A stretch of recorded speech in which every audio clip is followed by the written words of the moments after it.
No spice, no sand, no salsa. As I said, feminism was created by the United States government. I'm not sure why that's funny. You must have some coons in there. I said LGBT plus. Same thing. King Kong is coming. I've heard of these Negro capitalists. I'm not against any white woman, any Asian woman, any Indian woman. Dr. Umar Johnson didn't just speak. Dr. Umar Johnson commanded the room. From the very first words, Dr. Umar Johnson made it clear this was not comedy, not conversation. This was confrontation. No rice, no spice, no sand, no salsa. Dr. Umar Johnson declared again, louder, sharper, like a hammer striking the same nail until it broke through the wood.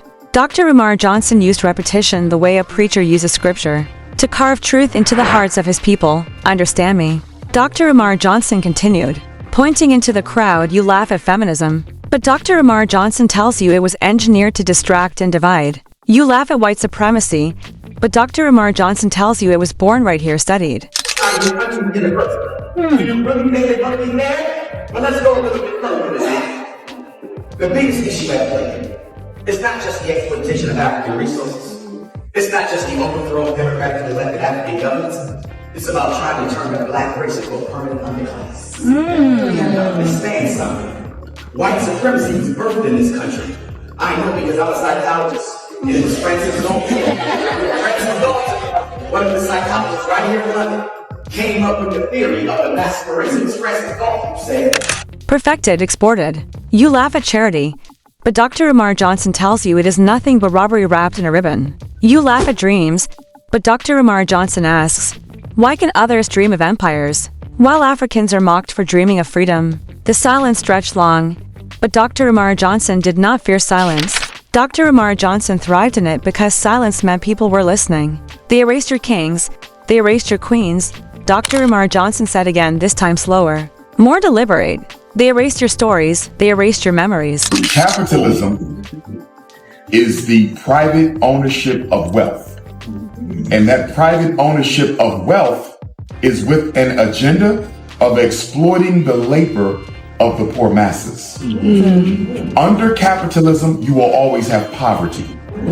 Under capitalism, you will always have disenfranchisement. Because capitalism says that the top 1% richest people of the world. And now they sell you back a broken mirror and call it history. Dr. Umar Johnson let the words hang heavy, then leaned forward. But history is not dead. History is waiting for you to reclaim it. Dr. Umar Johnson turned to the past, rose. Colonial scholars, the architects of oppression. They wrote theories that said you were inferior. Dr. Umar Johnson thundered. They created scholarships not to lift you up, but to bind you closer to the very system that enslaved you. Cecil Rhodes didn't want you educated. Cecil Rhodes wanted you indoctrinated. And who tells you this truth? Dr. Umar Johnson tells you. Who risks mockery to expose it? Dr. Umar Johnson does. The crowd stirred. But Dr. Umar Johnson lifted his hand, refusing to let applause cut his rhythm. Do not clap.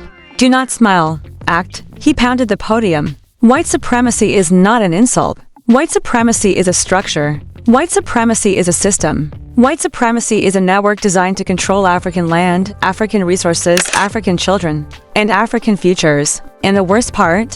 White supremacy has taught you to colonize your own mind. But Dr. Umar Johnson says today, that chain must be broken. He shifted to the present with venom. Bill Gates walking through Africa, promising medicine and food. But Dr. Umar Johnson asks, where is his medicine for the children bleeding in cobalt mines? Where is his food for the children starving while their land is stripped for batteries? Where is his justice for the little African hands carrying the weight of Tesla's profit? The crowd grew restless, and Dr. Umar Johnson struck again. You cheer their technology while our children die in silence. But Dr. Umar Johnson refuses to be silent. Every non-African who has come to Africa has come to take.